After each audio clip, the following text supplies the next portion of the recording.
Today I'm continuing the biggest and probably the most ridiculous mission I've ever attempted in Kerbal Space Program, turning an asteroid into a fully functional interplanetary starship and flying it all the way to the Jool system. This is Operation Giant, and things got complicated very quickly. Before I could even think about interplanetary travel, I had to reorganize the asteroid. The modules I attached earlier were wobbling, drifting, and generally behaving like they wanted to escape the craft. So the first step was stabilizing everything, tightening the structure, reinforcing the docking ports, and making sure the whole thing wouldn't tear itself apart the moment I touched the throttle. Once the asteroid finally stopped shaking like a wet dog, I could move on. Next, I attached a lander. If I wanted to build anything in another system, I needed a way to actually reach the surface. The lander wasn't perfect, more like a tugboat than a precision lander, but it was all I had, and with simple construction installed, I knew I'd eventually need to land, mine, and build, so the lander became the front-mounted pusher for the entire asteroid. Not ideal, but very Kerbal. With everything attached, I set course for Jool.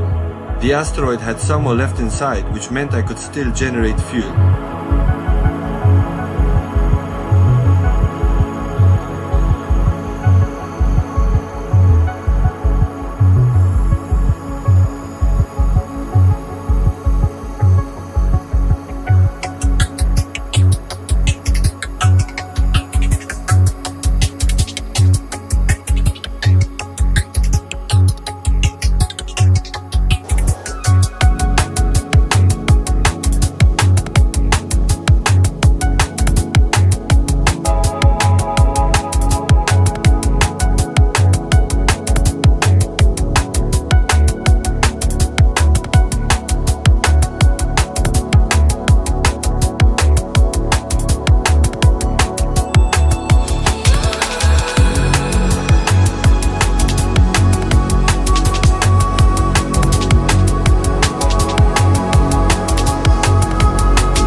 But halfway through the journey I realized the worst possible thing. The ore was gone, completely depleted. From that moment on, whatever fuel I had in the tanks, that was it. Roughly 1200 meters per second of delta V. Not a lot for a rock the size of a small moon, but I kept going.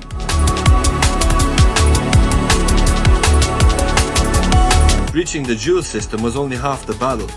I needed to capture into orbit without burning all my fuel.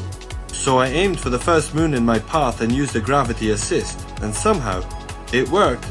I managed to stay in the Jool system almost for free.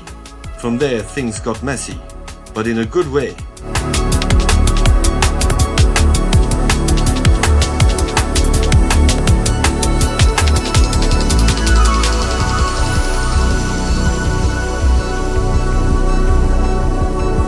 I started bouncing between Laythe and Tylo, adjusting my trajectory bit by bit. Each assist nudged my orbit closer to Paul, the tiny outer moon where I hoped to build my mining base.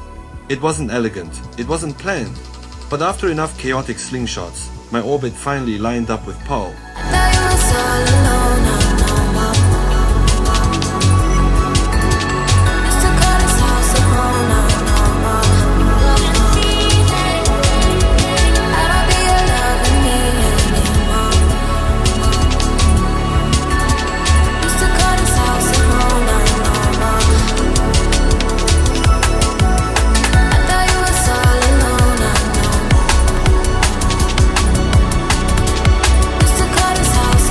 I burned almost everything I had left to slow down, and somehow against all odds, I captured into Paul orbit.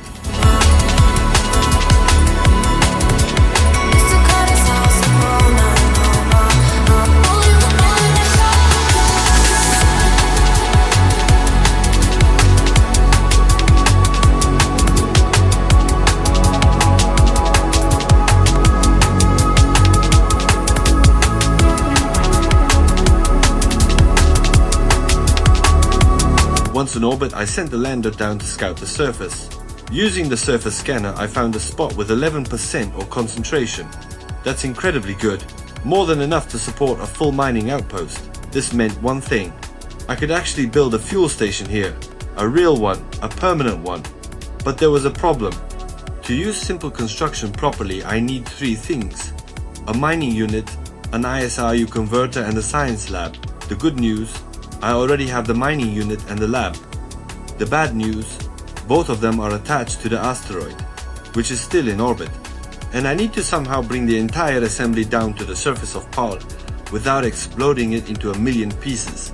And remember, my only tool for moving it is the lander, which is more of a pusher than a lifter. This is going to be interesting. So far, Operation Giant has proven one thing: an asteroid can be turned into an interplanetary starship, but only once. I could refuel it completely and continue the journey. But if I want to explore other planets properly, I'll need a small, reliable lander that can help me establish new fuel stations wherever I go. Paul is just the beginning. The next step is the hardest one yet: landing the mining module and the lab safely on Paul, and starting the first off-world construction site of this mission. If this works, the asteroid ship becomes fully self-sustaining. If it doesn't, well, the Kraken is always watching. And that's where Operation Giant stands for now. The asteroid made it to the Jool system, Paul has ore, and the construction plan is alive. Even if everything is held together with hope, duct tape, and questionable engineering. If you want to see whether I can actually land the mining module without turning it into confetti, or if this asteroid ship will ever fly again, consider subscribing to the channel. It helps a lot, and you won't miss the next chapter of this ridiculous mission. Thanks for watching, and see you in the next episode.